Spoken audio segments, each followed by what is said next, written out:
there. Thank you for allowing me to evade your privacy. It is another beautiful edition of Women's Voice on your own news channel, GBC 24. And trust me, this is the only way I can reach out to you. In the past 2 decades, there has been a lot of talk about the transformative power of technology in society, yet little attention has been paid to an emerging digital gap. Men are said to be twice more likely to have access to the internet than women. Furthermore, only 30% of the 7 million people working in the information and communication sector are women, making women, particularly in Africa, vastly underrepresented at all levels in the ICT sector.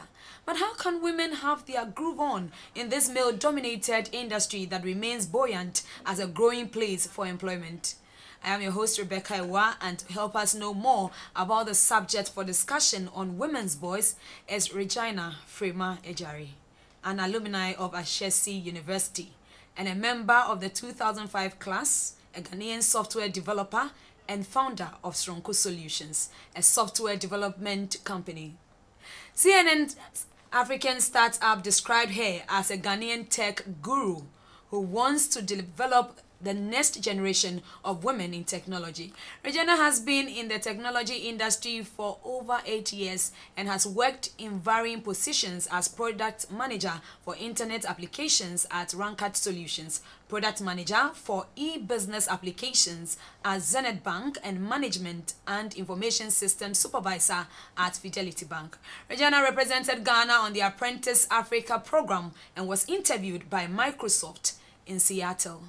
I can go on and on and on and on. But let me say that Regina is passionate about getting more women find their voice and pursue their dreams and create technology.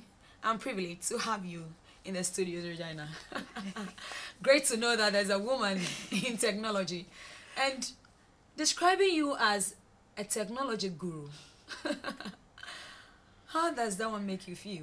Well, I'm passionate about technology. I've been doing it for a long time. I like creating technology because technology promotes critical thinking and problem solving. So I like identifying a problem and coming up with a solution. So I've been in tech for a while and I love it. Interesting to note. But why should a woman get actively involved in technology? ICT? Yes. So, the U.S. Department of Labor estimates that in the next 10 years, there'll be more computer science jobs than people. So there'll be a huge demand, and it will be the highest entry-level salary for people that graduate from university. So there's going to be a huge demand for people that create technology, for developers. But the challenge is there will not be enough people with that skill. And the other thing is, as you said with the stats, I mean, women are underrepresented. Yeah. And we need a female perspective in technology. Because if you have just males creating it, what will happen is that you have solutions just created by men, essentially for men, you know. So we need to have that sort of gender balance. We need that female perspective. And we need women to be part of creating the future, because technology is the future. We need women to be a part of creating that future. Yes. But how do we do this? So the first thing is to have role models. Young girls and other women need to see women that are in technology. Like you said, we're underrepresented. So if you don't see that many women, obviously the narrative would be this is something just for the boys. So there need to be role models, and we need to start early. That's why I run this program called Tech Needs Girls, where we teach young girls from the ages of 6 to 18 how to code, how to create technology. Once they're done with the training, we've partnered with Rancard Solutions, one of the leading software companies in Ghana, and they give them internships. So one of the biggest groups that we work with is a group in Nima called Achievers Book Club, and what we're trying to do is, the challenge there is the girls are forced into early child marriage. So we're teaching them programming or how to code as a skill that they can use to economically empower themselves. So once they are done with the training, they get the internships, they start making money, and then they can pay for themselves to go to school. So they don't have to rely on their parents. So these are that's the power of technology. You know, you can sort of start your own business or start making money or start coming up with solutions for your community. But as a woman, what are some of the challenges? Do you think there are even barriers when it comes to ICT for women in particular? In terms of creating technology, in terms of coding, there are no barriers. in this part of the world, with our cultural stereotypes, and it being such a male-dominated field, you will see that men are normally expecting a male. So if you were told that you are meeting a CEO of a technology company, you would expect it to be a guy. If I walk into the room, I always say I get the 5-second shock reaction where people are expecting something different. So I'm going to have to prove myself. I'm going to have to work harder. And since it's a boys' team, you have to learn how to work with the male ego. So it can be lonely, and that's why there's the other challenge of having other women that enter the field sort of drop out, because it becomes lonely, it's sort of like a boys club. And that's why we're trying to get more women into it. So it isn't easy. In our parts of the world where women are seen to play certain roles, when you enter a male-dominated field, you have to have a tough skin. You have to demonstrate leadership. You have to be able to speak up and speak out. And so, you have all these. Well, you need have you that. developed that thick skin or tough skin? Very, very thick skin, because you need that to, to sort of get your place at the table. So if you're not invited, you have to bring your chair to the table, and it's not easy, but I feel like now I have earned the respect of my peers, and people. And the other thing is, you have to be good at what you do. So you don't have to send the message that you are sort of getting preferential treatment because you're a woman. You have to be a good developer. So I let my work speak for itself. So before you meet me, you would have seen some of the things I've done. So by the time you actually meet me, it doesn't matter whether I'm male or female. All you know is that I'm good at what I do. For the benefit of my viewers, tell us some of the works you have done. So my last project was noyawa.com. I don't know whether you've seen it. So Noyawa is this campaign to educate the youth about sex and to get them, to ask the right questions and get the right information. I've done some work for Fidelity Bank. I've done some work for microfinance companies, for advertising companies, for rural banks, for construction, fashion design, online shops. One of my last projects was for my hairdresser, who wanted to capture the expatriate market that comes for December. So you can go onto our website and book appointments and, find out about her services. So the range is extensive, different products that we offer across web and mobile for different clients. We target mostly SMEs because we want to give them the tools to help them grow their business and then get the right visibility. But the thing that I'm most passionate about, is the social work, is the projects that we have, because we have Soronko Foundation, and we use technology to drive social change. So we have 2 other projects. There's one where we're creating an application that converts text to sign language and voice to sign language for deaf children. And we are also running this program called Going STEMs, where we are going to the rural areas and teaching kids critical thinking and problem solving using science and technology. So I am very excited about how you can use technology to also bring social change. But so when did you decide to go into ICT? So my story is very interesting because when I was a young girl, I remember my first introduction into science. I was told by a friend, she was like, science is so difficult. They say there's something called an atom, but nobody sees what this atom is. We are supposed to believe it, and I was like, I think I'll do fine. And when I went into high school, I remember I watched a movie and a man was able to fly with a rocket strapped on his back. And I wanted to fly because I'd never traveled. So I draw a prototype of a rocket that I want to build, and I take it to my teacher, and my teacher is like, it is impossible, girls don't build rockets, and I will end up in the kitchen. And I was like, what? End up in the kitchen? So I sort of shelved my rocket building desires.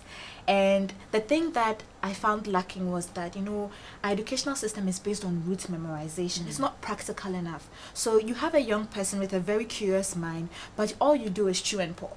So you don't get the opportunity to sort of explore. You don't get the opportunity to sort of test your creativity, push the limits to how far your potential can go.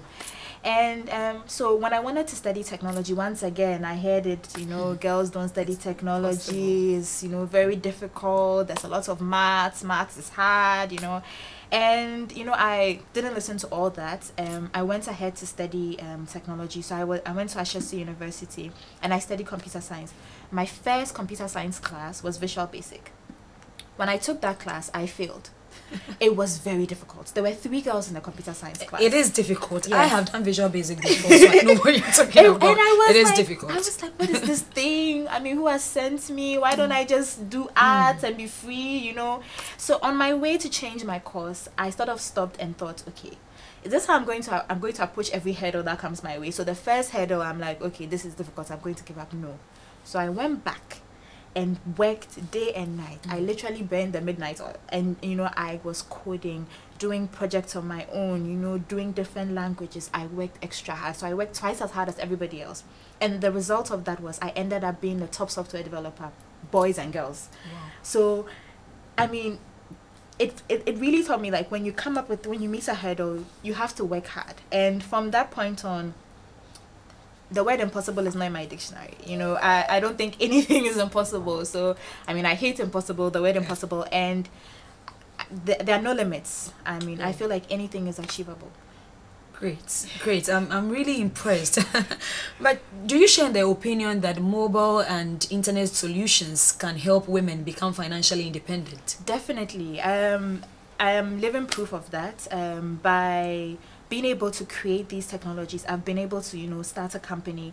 And the great thing about that is you don't need a lot. So you don't need a lot of capital. All you need is the skill that you're essentially selling. So you can build a mobile application that is downloaded in maybe an app store and make you literally millions overnight. There are stories from different parts of the world where even children have built applications that have made them millionaires overnight. So there's a great demand for mobile and internet solution in today's digital world. So it's the best time to start to capitalize upon that and create a solution that, you know, can make you financially independent. And the good thing about being a woman is you can do it at home. You know, you don't even have to leave. If you have kids, you can be coding and watch the kids as you're doing it. So it's a great sort of skill to have, and it's a relevant skill to have for a woman today.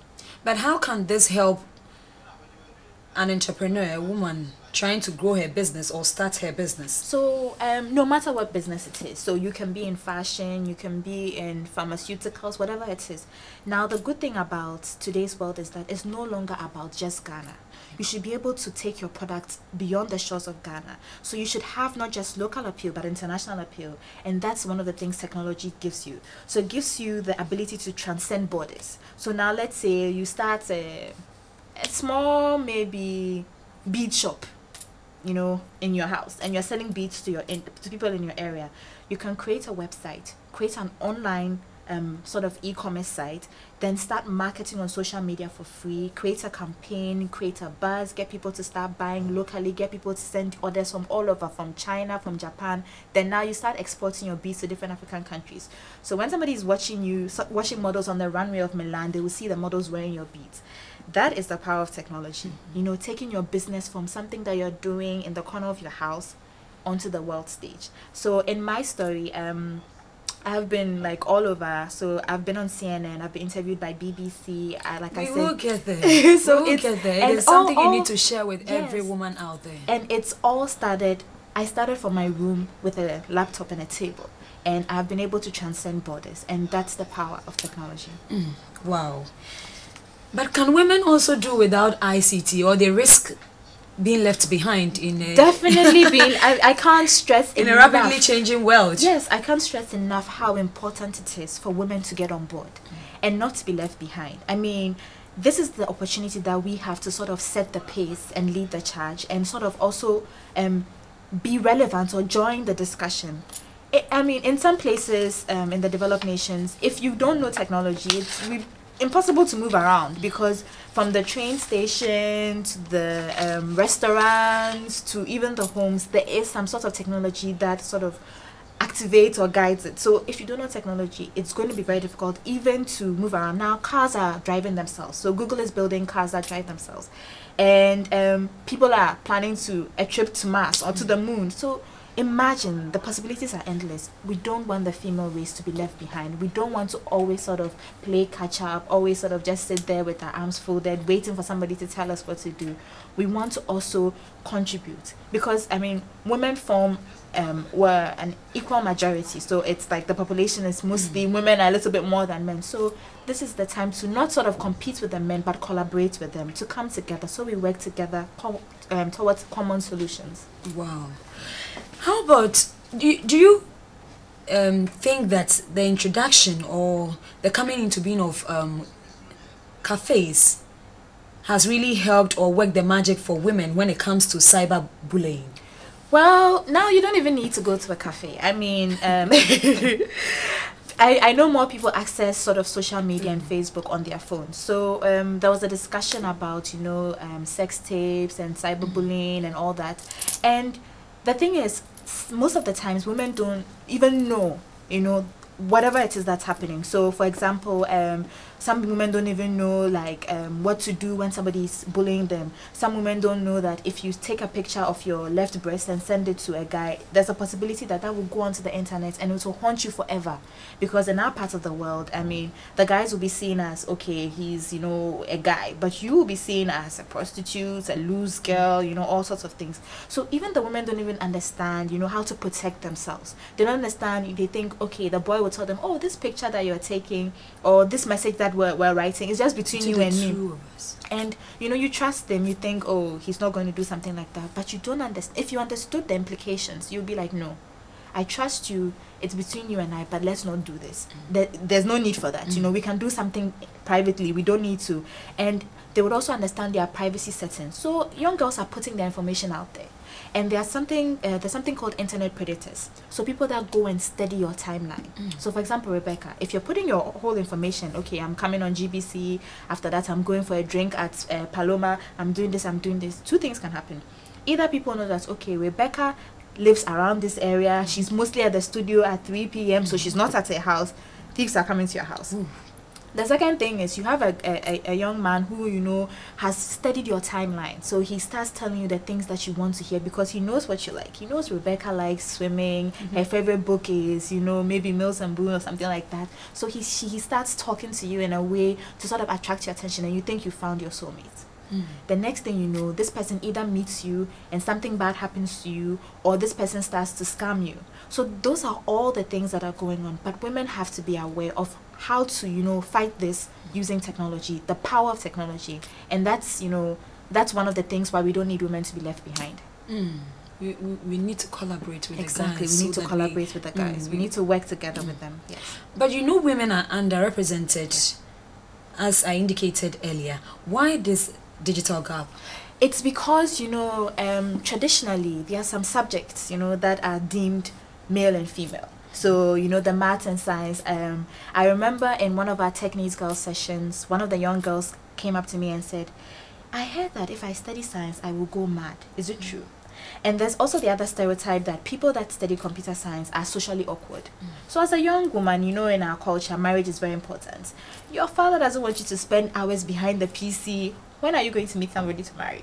And when are you going to go out there? They think you'll be antisocial. You'll not be able to speak in public. You'll not be able to dress well. You'll be this sort of nerdy person. You know, it's like you have this sort of awkward life, which is not true.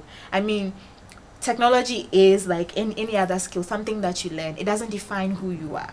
And so with that, it sort of puts girls see a lot of, you know, like when you're in kindergarten, you have female teachers.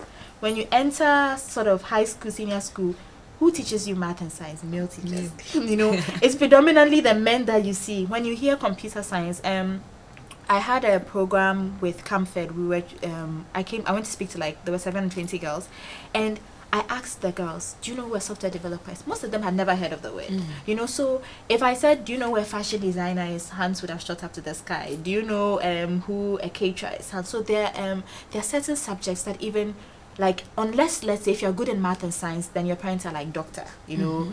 But, you know, technology, still, there's that gap even here and across the world for young girls to see that as an option. Right now, they see it as something that boys do, and they see the arts and the humanities as something that girls do. So we need to break that. there's no male or female subject. You know, boys can do humanities, girls can do humanities. Boys can code, girls can code. But any steps towards equality that as a country we should adopt? So one of the things that I think we should adopt is we should start early. So I feel like the social conditioning starts early, where, you know, it's like a boy is given a toy car, a girl is given a doll. You know, where when a girl tries to do something that is seen manly, she is reprimanded and said, oh, these girls don't do that. So that social conditioning has to start early. When you put boys and girls, there should be equal encouragement, you know, and we should break that stereotype that math and science is, you know, something just for boys. It should not be seen as so difficult, you know, because girls have this fear that, oh my goodness, if I'm going to study math and science, I have to have some Einstein brain. My brain has to be bigger than everybody else's, you know, which is not true. And also, I think that the way it's taught, it has to be more practical. And there has to be a lot of local content.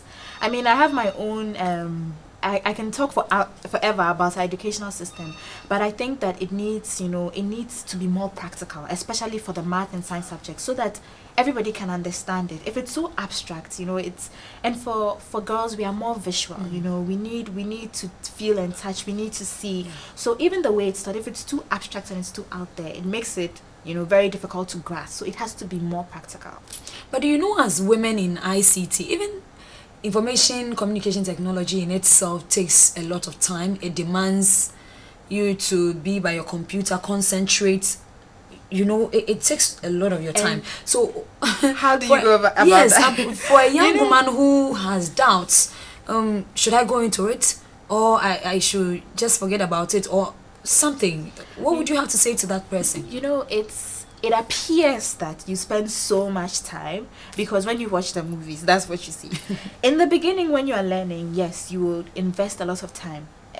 It's with most things that you learn, most subjects, you put in a lot of work in the beginning. Once you get it, it's smooth sailing from there. You begin to understand it. It's easier to grasp. You don't even need to spend so much time in front of the computer. You can schedule. You can plan it just like every other day. You can have your regular life. So like an architect, like a doctor, like a mason, like any other occupation, you can plan your life. So you don't have to spend hours. Those who spend hours behind the computer is their choice. They choose to spend hours. It's not a requirement. It's something that you choose to do. Maybe you love it so much that you want to spend. Somebody can spend their whole day reading a book, or their whole day painting a picture, because it's something that they love. But it's not a requirement. You can spend as less time coding. So I code not that much now, but it doesn't dominate my whole life. I have a very active social life, you know. I'm able to mix different things, so it doesn't define who you are. So I'm hoping that women or young girls watching us today will take a cue and not think that you become this sort of antisocial person with socially awkward skills. That is all bad stereotyping. But how can a physically challenged person use ICT to integrate better into the society or community? Actually, the great thing about technology is it's also an integrator. So for example, Paul from ETV reads the news. He's a blind newscaster, one of my friends, and you know, he reads Braille on this device. He's able to go on Facebook, so he's using technology. When he gets a message, the message is read out to him. For deaf children, like I'm saying, we're building this app where there's an animator that signs the language. There'll even be a time where even for like the physically impaired, they can have a special wheelchair where they just sort of put GPRS location as to where they're going, so the chair will just drive them there. They don't even need to do anything, you know. They don't even need to maneuver the chair. And that's the power of technology. It will allow, especially for the physically challenged, them to be able to integrate fully. So all the things like stairs, like doors for those who are disabled, for those who can't see, these tools that help things are read to them, you know. They're able to receive phone calls, and then even for the deaf, there'll be like a prompter signing what the person is saying on the other end. So that's all the things that technology can do. So this is just like the tip of the iceberg. There are like 101 things, but the great thing about technology is it can be an enabler. So before, where things were close to the physically challenged or the disabled, now they can sort of integrate because there'll be no barriers. Okay, but how can a woman in ICT expand her horizon, or should we just wait for government support? No. So one of the things that we're planning to do now is we're planning to set up these mentor clubs in the universities to encourage more women in the universities. We're going to give them trainings, and they're going to have hackathons. Hackathons is like a session where you learn how to you try out your coding skills, and once they are done with the internship, they're also going to be job opportunities, and all they have to do is give back by training girls in their community.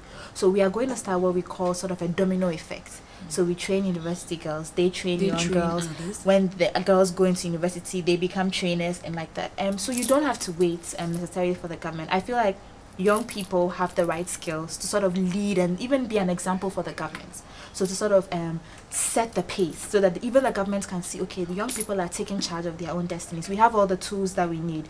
And the good thing about the internet is information is boundless. So you can even sit at home and learn everything. You can even watch YouTube and not even go. There's lots of courses. So Harvard has there's something called massive open source schools. So Harvard has their information online. You know, there's a place called Udacity where you take a class online. So there's a lot of information. You can sit behind your PC with the internet and have an education just like anybody else without even stepping out.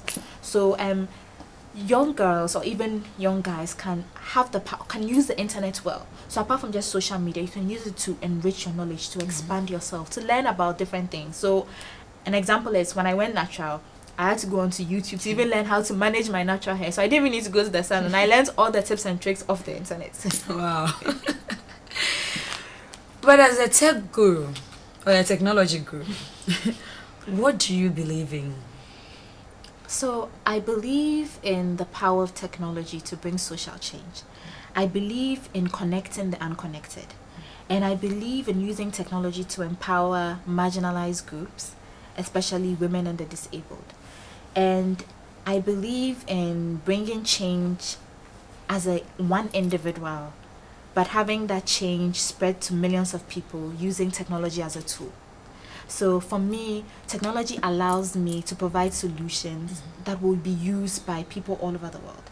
Technology allows me to reach out to people that are being left behind. And technology allows me to express myself and to contribute my quota to, changing my community. So that's one of the things I love about technology.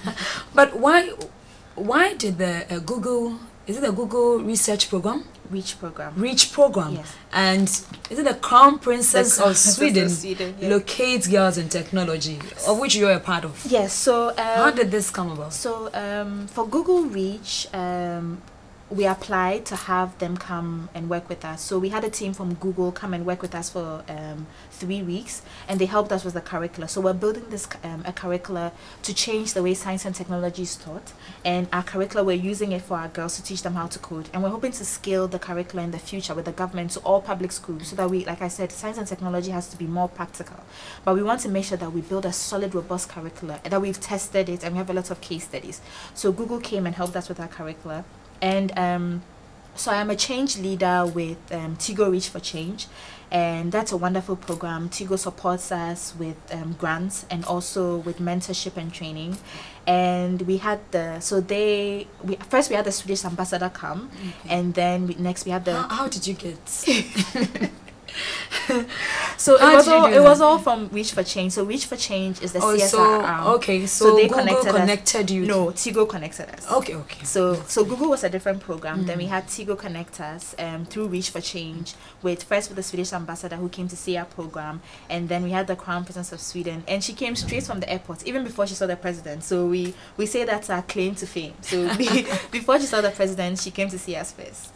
And you were on CNN. I was on CNN African Startup. Yes. Tell us about that. So that was a wonderful platform. So I was contacted by CNN, and they were doing a feature of young entrepreneurs across Africa doing well in their communities. And so I was featured on CNN African Startup. It was a great platform to tell my story. After that, you can imagine my life changed 360 because CNN is a credible platform, and it reaches the masses. So it was a great opportunity, and I love the experience to be able to share and inspire lots of people, to sort of believe in the potential that they have in themselves and not to limit themselves. Look, let me ask you this. I've been wondering, what took you to the White House? Meeting Obama and Michelle Obama. Yes. So, so I'm part of the, well, it was first called the Young African Leaders Initiative. That is Yali? Yali. Okay, I know about Yali. Yes, and it's now called the Mandela Washington Fellowship. So there were 18 remarkable Ghanaians that were on the Mandela Washington Fellowship. There were 500 of us from 49 African countries in sub-Saharan Africa.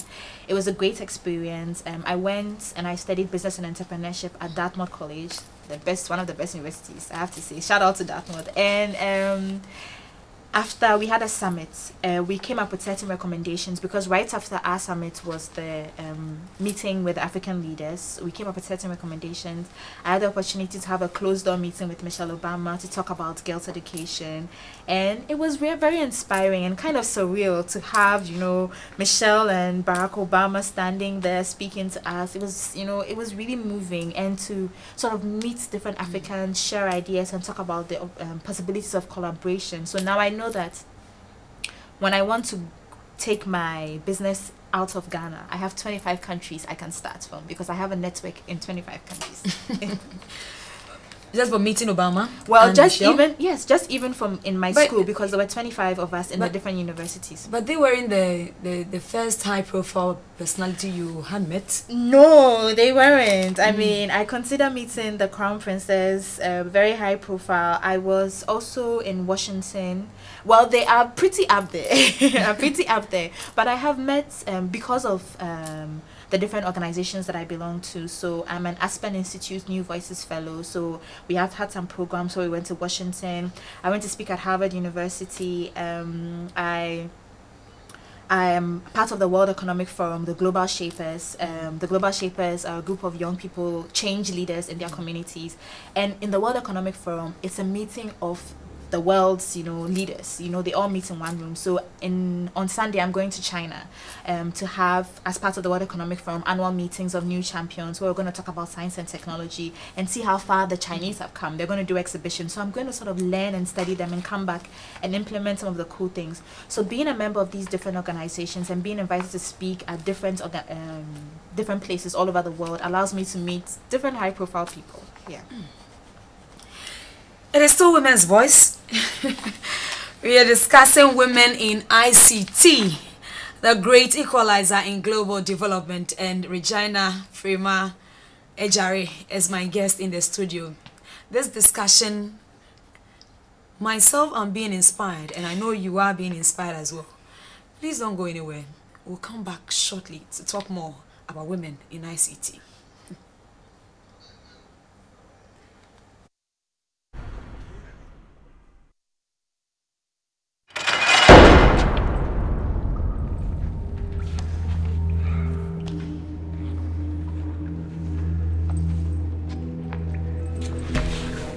Anybody out there? This isn't right.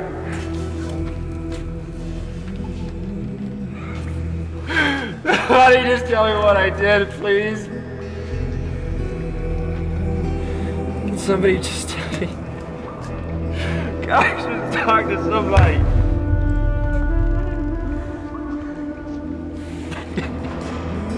Let me go.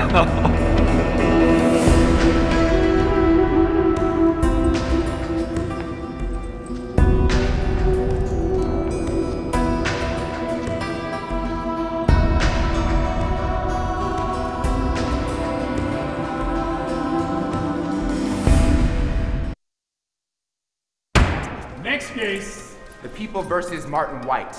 Mr. White has been charged with... Guilty. Next case. But Your Honor, you haven't heard the charges yet. Guilty. Next case. Guilty. Guilty. Guilty. Life in prison. Guilty. Next case.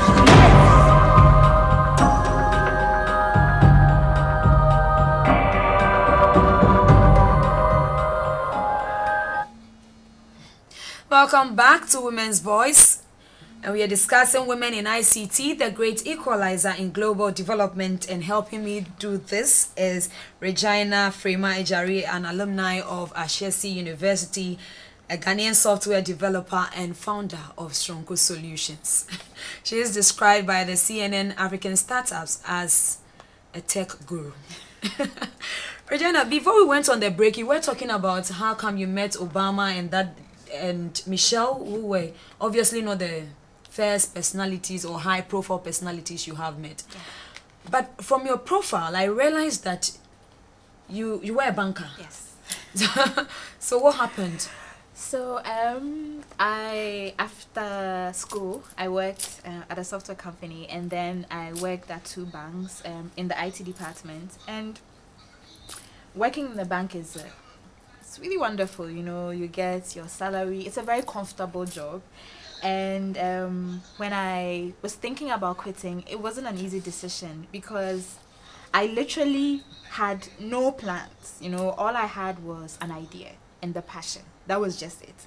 I didn't have support from a rich uncle. I didn't have like family money. I mean, my mother is a trader. My father is a businessman. He's an internet service provider. So I'm a middle class, you know, girl. And it was a very difficult decision. Even the day that I resigned, I didn't know I was going to resign the morning when I woke up. It was something that it was in my mind, but you know, I was like, wow, I'm going to quit my job. You know, I was used to a certain lifestyle. You know, I had rented an apartment, I had my car, you know, I got my allowances. I'm going to quit all this. And I never saw myself as an entrepreneur because I thought it was too risky. Like, you know, I preferred to sort of rise through the ranks in somebody's company and one day become a manager. You know, that's what we all, you know, to start my own company was just not something I ever imagined my whole life. And when I told my friends, they were like, oh, bonus is next week and next month. Why don't you wait till next month? I was like, okay, I'll go and wait. But then I had this strong urge in me that no, I feel like I have to do it. And I always say that I took a leap of faith because, you know, I said a prayer and, you know, I typed my resignation letter, sent it to my manager and quit. And the following morning when I woke up, I was like, oh my goodness, what have I done? But how did your manager take this? So my manager at the time, you know, was a little worried because they were, most of the time it's like you wait till you're older, you get some assets, you know, you establish more networks, get more money before you quit. So my manager was like, oh, I'm sure that by 6 months I'll be back because, you know, it's a little difficult out there, you know, and my manager was right. It isn't easy. I mean, entrepreneurship is not something that you see. If you see a young entrepreneur, it's not something that you just go into lightly. You have to be passionate and you have to work hard. There'll be times where you want to give up. There'll be times where it's so difficult. You don't know when you're going to get your next business. There'll be times where things are not working out. There's something that I always laugh about. So most of the time, you know, it's very hot. I would, let's say, have done like 10 rounds and go into the bank and I see the bank girls, you know, they have the AC, their hair is in place, they look, you know, so fresh. And I remember how it used to be for me, and I walk into the bank, I'm sweating, you know, it's like I look so stressed, I've been running around, and you know, in those moments as I'm sitting in the queue, I ask myself, you know, yeah, but every day it's worth it. I mean, I've never regretted being an entrepreneur. My life has changed 360 degrees. I am pleased by the impact I'm making, by being able to, you know, employ people and being able to be financially independent and being able to bring change into my community. So for all the times that I doubt or I have a low moment, I think about the change and the impact I'm making, and that sort of lifts me up, and then I continue. So falling, you will fall. I mean, if you're afraid of failure, don't be an entrepreneur. By all means, something will go wrong. There'll be hurdles. There'll be, I mean, right now there's high cost of everything. The true mark of an entrepreneur is you pick yourself up. You fall, you get up. You fall, you get up. So that's the true mark of an entrepreneur. Falling is part of it, but the true mark is how you pick yourself up.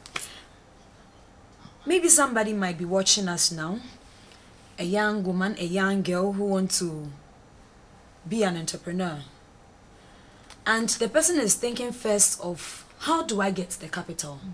Did you have any money that you have saved that you thought, once I quit this job and I go into ICT as a woman, well, the risk may be there, but if I have enough capital to do what I love to do best, it will be worth the while? Well, I had saved some money, and I mean, as young women, just to chip in, you have to have a savings culture. So it's not, you must always sort of have a little nest egg for a rainy day. You know, it doesn't even have to be if you want to start a business, just in general. Savings culture is very important. So I had saved some money. As to how long that money would have lasted me without, you know, making any more money, that is debatable. I mean, it could have lasted me for 2 months, 3 months, 6 months, that I don't know. But the thing is, I had saved some money, and I used the money that I had saved as my first initial capital. Most of the entrepreneurs in Africa get their first funding from family and friends. Angel investors and venture capitalists is something that's coming up, but we still have a long way to go. So as a young woman, I feel like the issue is most people think you have to have millions before you start. You know, you have to have like maybe $100,000 or some ridiculous amount like that. You can start with something small. Most of the stories that you hear about some of the great entrepreneurs in Ghana, you know, they always started, you know, as maybe they were selling something in the streets. You don't have to start with a lot of money. If you have an idea that creates value, the key thing is it must create value. So if your idea creates no value, don't bother. I mean, don't just copy something that somebody is doing and think that, oh, okay, everybody's selling pure water, so I'm not saying pure water is a bad thing, but you must make sure that whatever it is that you're doing, there's some value you're providing. Once you're providing value, there'll be demand for whatever product or service you're offering. Value, demand, and then you create the business. So you don't need to have huge capital to start. Just make sure that whatever it is, it's something that creates value. That's all. Whatever you have, it should be something that creates value. Young girls of today, if they want to go into ICT, maybe your mother will say, no, I don't want you to venture into this. Your daddy will say, no, this is a male-dominated thing. As you said, when are you going to get married? When are you going to finish your ICT course? When are you going to do this and get married? Because I need my grandchildren, I need this, I need that. How supportive have your parents been? My parents are my rock, and they have been extremely supportive. My mother tells a story of how when I was young, I used to talk a lot, and you know, other parents would be like, your daughter, why doesn't she keep quiet and sit down? You know, she's all over the place. And my mother was like, let her talk, because I don't know what she's going to say. She may say something very important. And my parents have been extremely supportive. When I said I wanted to quit my job, they never said, are you crazy? Who stops it? Because, I mean, most of my friends were like, this is ridiculous. Who quits a bank job, you know? They believed in me, and they invested in me. Even at the time, you know, they supported me to go to Ashesi University, and they have always been like I say my father is my marketing manager, and my mother, you know, she's my prayer warrior and my support system. And I think if I didn't have the parents that I have, I wouldn't be who I am today. So I owe everything to my parents, because they never held me back. They never told me what my limitations are, you know. They gave me free range to try to, you know, explore and to really find out where my strength is. And they've supported me all through my journey. So if there is a parent out there who is restricting the child, no. a female child, no. This is a no-go area. No, they shouldn't. What would be your advice for that parent? My advice would be, I don't think my parents imagined, you know, where I would be. In fact, every day my parents, I can see that they are even amazed every time I tell them, you know, I'm doing this, I'm going on this, I'm meeting this. They are amazed at how far, just the little support that they've given me, how far I have come by not restricting me, how far I am going. And my story is still being written. I mean, I'm sure next thing you hear about me, I'll be somewhere doing something bigger than I'm even doing now. Exactly. So you never know the potential your girl child has. You don't limit yourself by what you see in your community or environment. You know, don't hold your girl child back. You know, just sort of, and right now, the way the world is going, setting limits is a detriment to your girl child. You are keeping her in a box, and she won't, you know, be able to fully enjoy or even be able to even look after you, the parents. So don't hold your girl child back. When she asks questions, allow her to ask. When she wants to do something, don't set limits. You know, right now, the only limits are the ones that you give yourself. You'll be amazed at the potential that your girl child has. She will shock you every day. You know, I'm sure you'll be like, wow, you know, I should invest more in her. So invest in your girl child. Give her that, because the thing about girls is we think about family and community. So you know that when you're investing in her, she's going to invest in the family and the community. So there's going to be, once again, that chain reaction. So please, parents, don't hold your girl child back. Invest in her. It's not surprising that you won an award for, is it a Women of Courage award? Yes, a Women of Courage award. I'm not surprised. For inspiring girls in technology. And I won Ghana CSR Diaries for social responsibility for tech needs girls. So, and I've been nominated for future awards too. So I mean, it's very exciting. But once again, you know, this is what happens when you you don't set limits and you allow young girls to discover their full potential. All right, but any final words so anybody watching this out there, women in ICT, is it really the great equalizer in global development? It definitely is. My final words are for young women and for women out there: technology can get you a seat at the table. It can, you know, take you from zero to global. And it is a great equalizer. It can help you grow your business, grow your idea. It can help you follow your passion, no matter what your passion is. So don't let anybody tell you it's too difficult, you know, it's unattainable. Don't let anybody create this box or limit for yourself. You can be anything you set your mind to be. And as a young woman, this is the time to take advantage of the opportunities in technology. So please, young girls out there, don't limit yourself. Go for it. Young girls out there, don't limit yourself. Go for it. Those are the final words of Regina Fremah Agyare, an alumni of Ashesi University and a member of the 2005 class, a Ghanaian software developer and founder of Soronko Solutions, a software development company. Regina has been on CNN African Startups. She has met Obama. Just name it. Your girl child or any woman out there can also be like her or even more. So please don't restrict your female children, as Regina has said. Thank you so much, Regina. Thank you so much for It's having been a pleasure meeting you. It's very Thank you for grateful. having I've me. been very grateful by your coming here. So this has been Women's Voice, and let me leave you with these words. My motto, my dream, my bumper sticker is to get every European digital, and my ambition is to get more women into ICT. This is by Neelie Kroes, a Dutch politician, member of the House of Representatives, State Secretary for Transport, Public Works and Water Management, and the European Commissioner for Competition for the Barroso Commission. That is our food for thought. It has been Women's Voice with me, Rebekah Awuah, where we discussed women in ICT, the great equalizer in global development. We are out of here. Thank you so much for staying with us.